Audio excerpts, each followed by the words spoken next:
Hey y'all, it's your girl Barbie J here. Welcome to my channel, June BLC.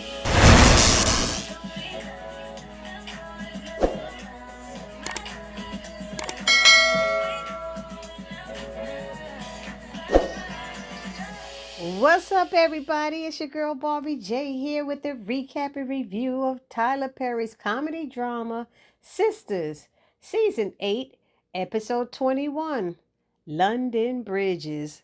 And I guess London Bridges has to do with Robin going about to cross the bridge and go back to London.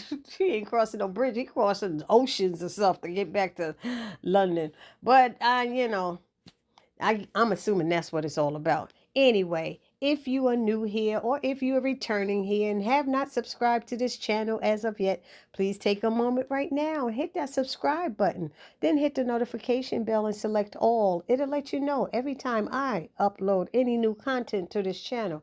Then I ask that you hit that like button, which is the thumbs up button, write a comment and join the conversation, and then share the video because sharing is caring and you want to help a sister's channel grow. Now, don't you? We got to stick together, y'all. Y'all see what's happening in this world, so we all got to stick together. Help this Black entrepreneur with her business. And please know that I love and appreciate you all. And thank you so much for supporting my channel. So now this episode starts off how last week's ended with Tony and Danny and Andy and the HR lady and their attorney in a conference room. And I believe they're having a mediation of some sort.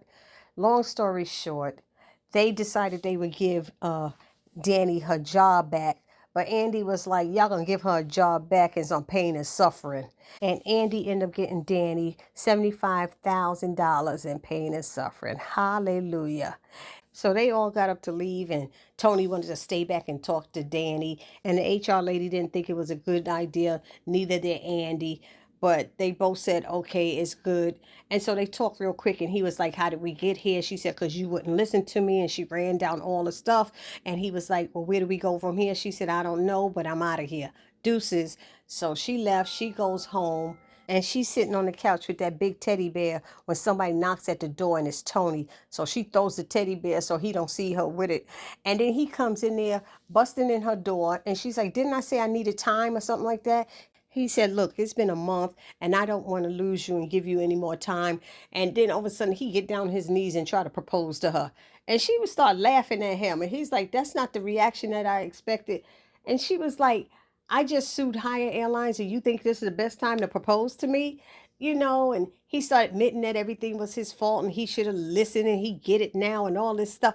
And I'm sitting there going, now you get it? You were so nasty to Sabrina this morning because that was the same day.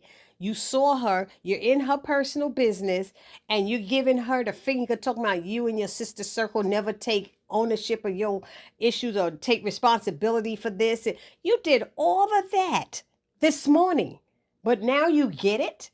Now you get it because you lost in court? What would he have done? Somebody put it down in the comment section. What do y'all thought Tony would have done if he had won that case? Would he have come and proposed to Danny after that? I don't think so. So now he's somehow trying to make it up to her. We can make up sex. And she's like, good sex is not something you could build a relationship on. And maybe we should just quit while we're ahead. So he really wasn't feeling that response. But Danny did ask to see the ring again. And she looked at it. And that was the last time we saw them in this episode. And I am hoping and praying that Danny does not accept that ring. You know why? Because the first thing that Tony and Rich told Danny and Sabrina when they first met is that they will never get married again. Somebody tell me, didn't they say that before that bus ride? They will never get married again. So why is he down on one knee proposing? And then Rich said he will never have kids. And now he trying to trap Sabrina, saying that he'll have a baby with her. What the heck is going on? Are they liars? Somebody tell me.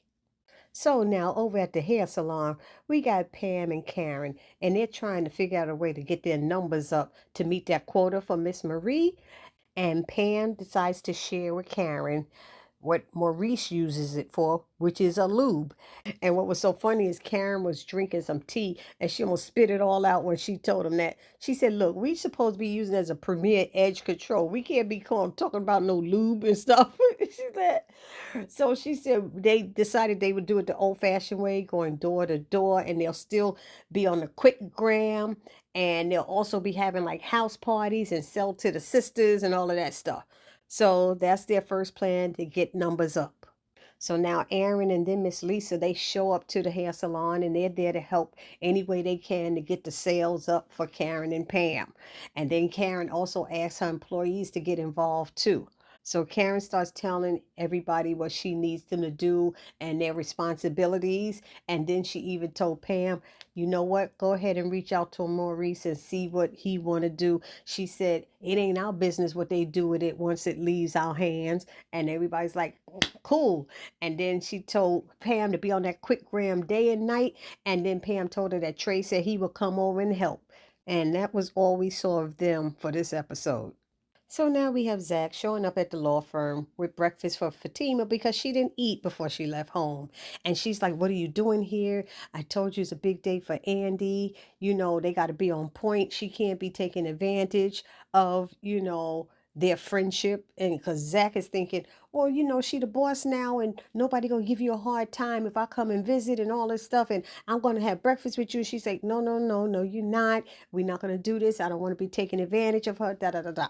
So Zach was like, I get it. I got it. He said, but what you working on now? And she's like, I don't tell you stuff that I'm doing here at work. He's like, since when? And she's like, okay, you got a point. And so she's opening the folder in the hallway while all these people walking by glass offices. And she's letting them know about Karen and Pam and what's happening. He's like, maybe I should invest. She's like, are you for real, dude? She said, why would you invest with Pam, my client, and Aaron and in a business with he's like, I thought you and Karen were homegirls now. And she said, no, we're not homegirls. We're far from that. We're just two mature women who decided to make things work with the situation we've found ourselves in. And he's like, why are you looking at me like that? Because you're the situation. You know what I mean? Anyway. Then he asked her, did she hear anything else about Jordan? Because she saw his sister there and she's like, what? Penelope's here? Oh no. She gets concerned. She said, this can't be good for Andy. She's like, maybe I should go up there. And he said, no, no, she a grown woman. She could handle it, whatever. And so I don't think Zach and Fatima think Jordan was the one who stabbed Gary. So as they're discussing it, Robin comes around the corner and Fatima's like, I gotta go, you gotta go. And he said, hey, Zach, and Zach saying hi and everything. And Zach, he just be so stupid sometimes. I hate when they have him be like this. He's like, how's things going? Oh, it could be better if he wasn't hassling my wife. And he's like, oh, she's like, Zach. And he's like, it's okay. He has a right to be protective. He said, I'm glad we have this understanding. So Zach gives her the juice, her breakfast, and he leaves. And Robin said, I deserve that. And Fatima's like, you kind of did. I'm like, no, he didn't. Be respectful. Come on, Zach. Anywho, Robin lets Fatima know that he's leaving tonight for London and he didn't want to leave with things the way they were between them. And he told her he wanted to say thank you to her for having Andy's back. And he said he'll sleep a lot better at night knowing that she has Fatima in her corner. And Fatima smiled and said, always. And I'll see you around, Robin. Okay, so now we have Maurice. He's at work at the bank and he's on the phone with Sabrina trying to get the tea of what happened between her and Damani and Turks and Caicos. And she's letting him know that nothing happened and reminded him that she's in a relationship, sorta, kinda. I said, what the heck does sorta, kinda mean? You know? But then she said, yeah, she stopped by the juice bar and he said, how did it go? And she said, not good. And she's hoping that his ego heals up a bit so that they can have a real conversation. What the heck does that mean? And he's like, how long you gonna put up with this ish? And then all of a sudden somebody knocks at the door and she's like, oh, that's probably him coming now to apologize. I'm like, girl, when that man did that to you in front of his customers, what is there to apologize about? And he still keep assuming that you wasn't on a business trip, like you were dating this guy and out on a vacation with Damani. So anyway, when Sabrina answers the door, who is it? None other than Calvin. and she's just staring at him, and she's like, what are you doing here? And she had an attitude with him, and at first she didn't want to let him in, but she finally let him in because he's like, please, Sabrina. And he wanted to apologize to her. They discussed what Maurice told her about him when he left. They discussed Trixie, his ex, how she treated him like a sex object. And then he mentioned that he saw on social media that she was dating some guy named Rich, and he asked, how are things going between you two? And she just looked at him, and that was the last scene we saw with Calvin and Sabrina. So next we have this scene, Jordan's calling Rich collect and letting him know that he doesn't think he's going to get out of that jail alive. And he's very upset and emotional. He's like, I wish I never heard the name Gary Border or Andy Barnes. Still blaming Andy for everything. They just can't help it. Andy did nothing but help them. And this is what she gets in return. This is why people don't want to help other people. But anyway, he told Rich to promise him that he will look after his sister Penelope if he dies in that prison. And so it sounded to me like Jordan might do something crazy and kill himself, or he's being taunted or targeted while he's in jail.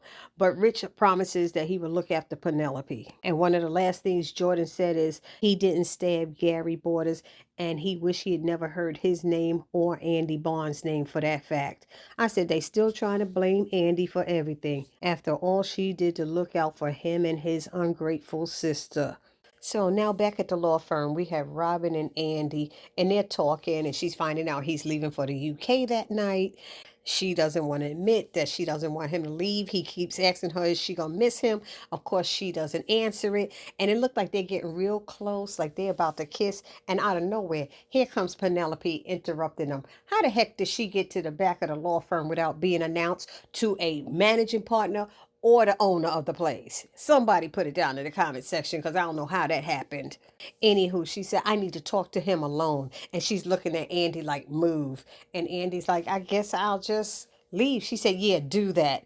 And I don't like that Robin sits quiet and doesn't say anything. So he's like, how may I help you? And she's got her hands touching him and everything. She done put a pocketbook down. Oh, I need you. You have to help him. He don't have to do nothing. Robin said no, he couldn't do it. He already represented both her and Andy. And if he do a third person, he'll look like an ambulance chaser. He can't do it. He's leaving tonight. Can't you change your flight? All of this stuff. And she's holding on him. Please. And he said, okay, fine. I'll stop by there before I leave. And she said, that's all I asked. Thank you. And she's hands on him. And she's like all up in his face and starts hugging him and holding him real tight for like 2 minutes. I'm like, who does a 2-minute hug to an attorney? And where's she getting this money to pay Robin? I thought they didn't have no money for a decent attorney. And why are you trying to get a hookup off of Andy's man? So as Penelope is leaving, Andy catches up to her, and Penelope's like, what the hell you want? And she said, I need you to respect me in my place of business. She said, your place of business? She said, oh yes, Robin didn't tell you? I'm the new managing partner. And Penelope claps 2 times and says, so what, you want a cookie? And she tries to walk away, and she said, how's Jordan doing? And she said, oh, you don't get to ask me about him. You're the reason he's in that prison cell rotting. But the truth is, he went and choked Gary out because of Penelope. Why didn't Jordan never tell her? He said, for what you did to my sister. He never mentioned Andy when he started choking Gary. So Penelope called Andy a cancer and left, leaving Andy standing there with her mouth hanging open. I'm like, you're supposed to be a managing partner. You need to know how to do a comeback, Andy. Get tough and come back at her. Why is it Penelope always leaves with the last word? It makes Andy look weak. So she went back to her office pissed, and Robin came in there to check on her, and he let her know that he wants her and that he feels that she loves him as much as he loves her, and that he may be getting an appointment by the governor to be a judge. And she's happy for him. And she's like, but you shouldn't base your life-changing decisions on us, on me. And then he said, look, I'm taking the last flight to the UK tonight. You let me know if you would like for me to stay and fight for that judgeship and for your heart. Otherwise, I'll take it as a sign that I'm supposed to go back to London and expand their location out there. And then they start kissing and tonguing down, baby. And so now the episode ends with Gary walking into his office, all clean cut and shaven, and wearing a very nice suit, and Hayden's with him. and he's just looking around, and Hayden's like, you sure you don't want to go home? And he said, no, this is where I belong. I feel like this is where the magic happened. And he's letting Hayden know he couldn't have done it without him. He would still be strapped to that bed if it was up to Hudson. And Hudson came in the door as soon as he said that, talking about his ears were burning. He's like, you look good, boss. How's it going? He said, yeah, I am your boss, not the other way around. And Gary told him he was fired. And he's like, what? Boss, I do everything for you, blah, blah, blah. He said, yeah, whatever. He told him to get the hell out of his office. And Hudson told him he's going to regret it. Then he looked over at Hayden, who was smiling, and he walked out. I said, Hayden, why are you smiling? Hudson will probably whoop your behind as well. So Gary vowed to get back everything that was taken from him, including Andy. And that's when Hayden goes over there and talks to him about having sex with his woman. And he told him he better not do it again. And then he started refreshing Gary's memory about the night that he was supposed to get married and how he came in there with a knife, but he didn't want to do a bid for him. He said his punk ass wasn't worth it. So he got rid of the knife, threw it down, and when he found out he got stabbed, he didn't want to get blamed for it. So that's why he was helping him with this BS power of attorney stuff, to let him know that he don't appreciate it, but he just wanted to make sure that they even now. And he told him if he ever come near him or Tamara again, that he would not be stabbed. He would be belly up in Lake Lanier. And he said, I mean it. And yes, y'all, I see the ring on Hayden's finger. I wonder if that's his real wedding band, or is that supposed to be the one for the show? Because he didn't call Tamara his wife. He just called her Tamara. But it was funny when he said he was going to F Gary up. Gary said, you can't F me up, Hayden. I started laughing. I said, he sure can't. So y'all tell me what y'all thought about this episode, okay? Put it down in the comment section. I didn't care for it at all, to be honest. The best part was Danny getting her money. That's it. I didn't like Jordan. I didn't like Rich. I didn't like Tony. And I damn sure didn't like Penelope. So I'll see you all in the next video. Please do not forget to subscribe, like, comment, and share. It's your girl Barbie J saying peace.